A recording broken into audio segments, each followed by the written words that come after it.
Hey guys, what's up? I hope you are all doing well. I am back with an updated hair curling tutorial. It's insane. To this day, my hair curling tutorial that I did in college a few years ago is my most watched video on my channel.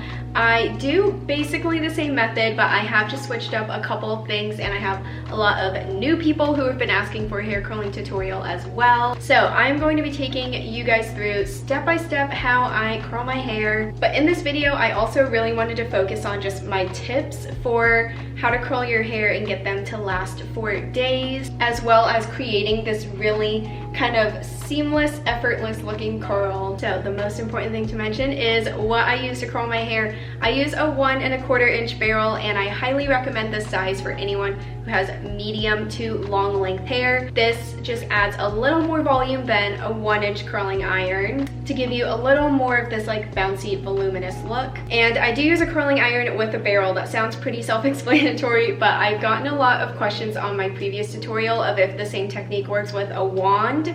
I honestly can't speak to it. I've only ever used a wand once on my hair, and my hair is just so silky smooth that it slides right off of a wand barrel. So that is why I use one with a clamp, and it just makes the process so much easier. Without much more rambling, I hope that you guys enjoyed this video, and in addition to doing hair tutorials, I also post a lot about fashion on my YouTube channel, on my Instagram, on my TikTok, so I had to self-plug those really quick before we get into this. I would love to be friends with you guys on there. So yeah, without any further ado, let's get into the tutorial. Alrighty, so let's get started. First thing, of course, is to heat protect your hair, so I'm just gonna spray this super quickly. Right after I finish filming this video, I'm actually going to be doing an updated hair care favorites video that will be up shortly after this tutorial, so be on the lookout for that if you guys are interested in the products that I use to maintain my healthy, color treated hair. So before I get into actually curling my hair, a question that I get asked a lot is, when do I wash my hair and then when do I curl it afterwards? I like to take a shower at night, wash my hair, then let it air dry, and then curl my hair in the morning before work. I feel like that works best. There are some days when I'll wash my hair in the morning, dry it, and then curl it as well, like on freshly washed hair. My hair curls pretty easily. I'll preface this video with that. So I don't really have problems with the curl staying or not, depending on when I wash it. But I feel like what I've heard basically across the board, especially if your hair doesn't curl easily, is that having slightly dirty, kind of oily hair helps the curls last better. So if you have a problem with getting your curls to stay, then maybe try washing your hair that night and then curling your hair in the morning, or giving it like 1 or 2 day old hair before curling it. But anyways, after I heat protect my hair, I am just going to split my hair into 3 different sections. So we're gonna take the bottom one just like this. This is not going to be the most flattering hairstyle throughout the video, but please don't judge me too hard. I split my hair into 3 different sections for a couple of reasons.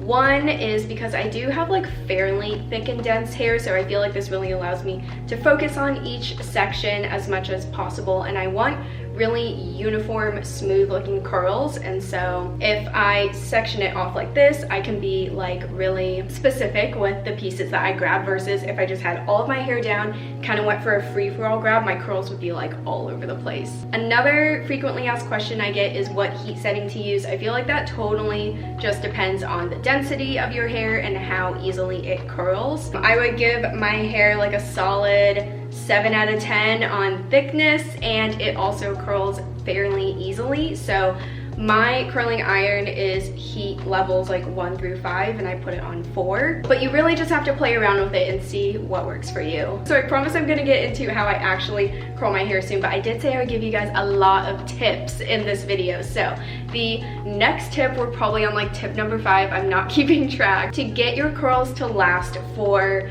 multiple days, what I found best is to curl all of my hair in the same direction. So I do split my hair down the middle and then curl each half of my head away from my face, but I don't alternate my curls like you'll see in some tutorials. That is totally fine if you want to alternate your curls. It gives more of like a wavy, lived-in look, I feel like. But the times that I have done that, for some reason my curls just don't last as well, and I do want my curls to last like 1 to 2 days after I do them. So I'm going to be curling all of my hair in the same direction. I don't really have a scientific answer of why that makes them last longer, but it does. So we will start on this side. I'm gonna brush out my hair and really make sure there aren't any tangles. And this is like my natural texture, if you will. My hair is naturally very straight and smooth. Sometimes it'll get some kinks in it just from like sleeping on it or putting it up in a bun for a little bit. Anyways, what we're gonna do is just take about a 1-inch section like this, and tip number, not keeping track, probably 6 or 7, is I really want this section to be like smooth and flat when I put it on the barrel. So I do use the clamp on my barrel because my hair is so smooth. If I didn't do that, it would just slide right out, and that's one reason why I don't use a wand personally for my hair type. So what we're gonna do is take the clamp on here and kind of put it down there so there's like 1 inch out at the bottom. Just twist it up, and my hair is laying like totally flat on the barrel, and that's how I make sure that it's a very like smooth curl. I left it on there for I'd say like 5 to 8 seconds before I took it off, and I just very gently released it to preserve the volume and shape of this curl, and I'll do that a couple times. Also, please do not mind the bruising mosquito bites that I have on me. I don't know what it is, but like in the past few years, every time I get bit by mosquitoes, the bites always just bruise so bad. Used to not happen when I was a kid, but it does now. It is when it is. But yeah, I will go over that motion again with you guys a couple times to show you how I do it. The curl is super flat. Leave about 1 inch out and twist it up. Just hold it right there. I put my barrel straight up and down. I've always done it like this. Some people will hold it upside down, they'll do it to the side, whatever works for you. But yeah, I just release the clamp and then it falls right out like that. You'll also notice I basically just curl the amount of hair that fits on the barrel. As my hair gets longer, since I'm growing it out, I probably will buy an extended barrel just to make it a little bit easier to curl, but I kind of have medium length hair right now and it just fits perfectly. Okay, I think this side is done. It usually takes about 3 curls to do a half of my head, so we're gonna move on to the left side, and I don't touch my curls. As you can see, I am going to let them set and cool down completely. I'll say this again at the end of the video, but that is arguably my biggest tip on how to get your curls to last for multiple days, is to let your hair fully cool down in this shape of a curl before you run your fingers through it or brush it out or anything like that. That really just preserves the shape of the curl before you tamper with it at all. And I swear my curls last like 2 days afterward. I do this exact same technique all over my head. There really isn't anything special to it, and the reason that I leave about 1 inch out at the bottom of my curl is because I don't want my hair to be like total curled ringlets all the way from the top to the bottom. I do want them to have a little bit of straightness to it, so I leave out about the bottom inch, and then when you see me do my top layer, I don't go all the way up to my roots either. I go about to like there.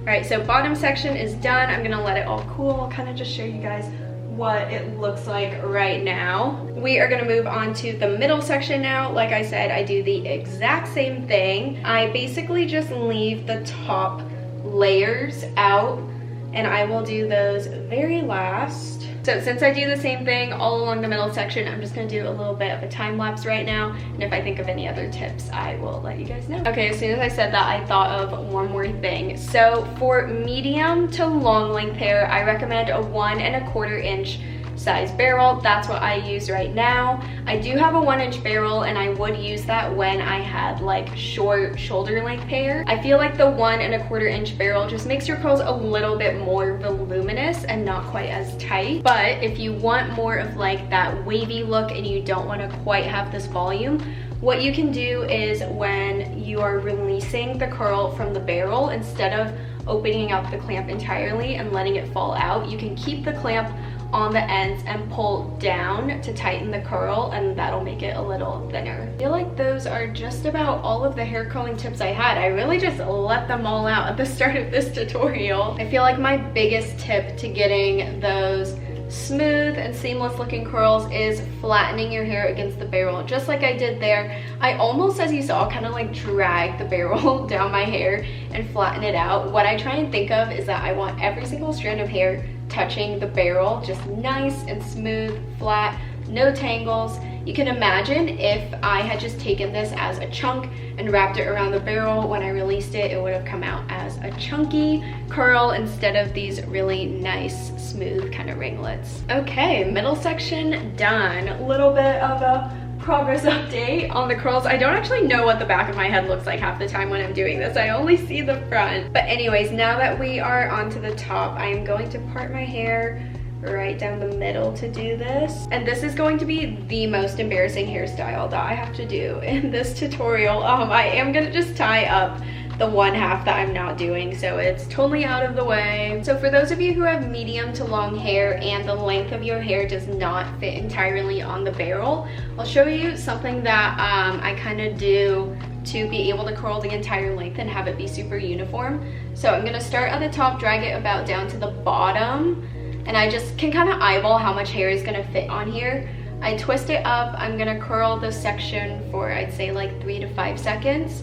Then I'm going to gently release the barrel down, leave that last inch out, and then just kind of retwist the curl over.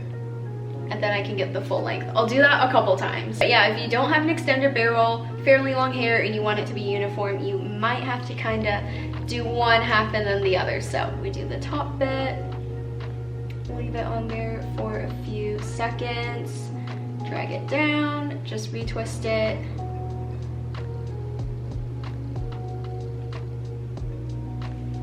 And there we go. So the last little piece, I feel like this is always the most important. It's my face framing piece. And I do it, once again, the exact same as everything else. I just try and give it a little more care, because the hardest part is getting this side and this side to look the exact same. I said this in my original hair curling tutorial like 2 years ago, that sometimes these pieces don't end up the same and they look more like cousins than twins, or whatever the phrase is, and it's still true.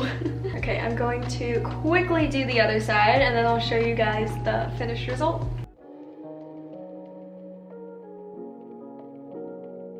Okay, curls all around are complete, and as I said before, I am going to let my hair set for about 15 to 20 minutes now and let it all completely cool before I run my fingers through it. This is really to preserve the shape of the curl. I've noticed, you know, there are times where I'm really rushed to go to work and I will just like brush my fingers through it immediately, and the curls fall out into like half of the volume that they usually would if I just let them set. So usually I do my hair first and then my makeup, and in that amount of time I can brush through my hair after, but obviously I did my makeup for this tutorial, so I will check back in with you guys in about 15 to 20 minutes. Okay, it's been a hot minute since I finished curling my hair, so I'm just gonna run my fingers through it now, kind of break it up so it isn't so ringlet-like. And I literally just, I don't even know why I'm explaining this to you guys. Take my fingers, run it through, kind of shake it out a little bit, and it'll even settle down a little more than this once I give it a few minutes. And like I said, I will try and keep my hair like this for the next 1 to 2 days. If I'm really good, I'll remember to include some pictures or videos in here to show you the progression of the curls over the days. Of course, they aren't going to stay this voluminous, but they will keep a nice kind of wavy curled shape towards the bottom, so I can keep styling it as second day curls for the next little bit. Show you guys the back too. This is what it looks like. So there we have it. I hope you guys enjoyed this tutorial, learned a little something new. If you have any more questions or I didn't explain something quite right, please feel free and leave a comment down below. I try and answer every single comment that I get, and I totally understand curling your hair is not the easiest thing. It looks so much easier said than done. So thank you so much for watching. Like I said, I'll have a video up very soon of all of my hair care essentials, so I hope to see you guys in my next video. Bye.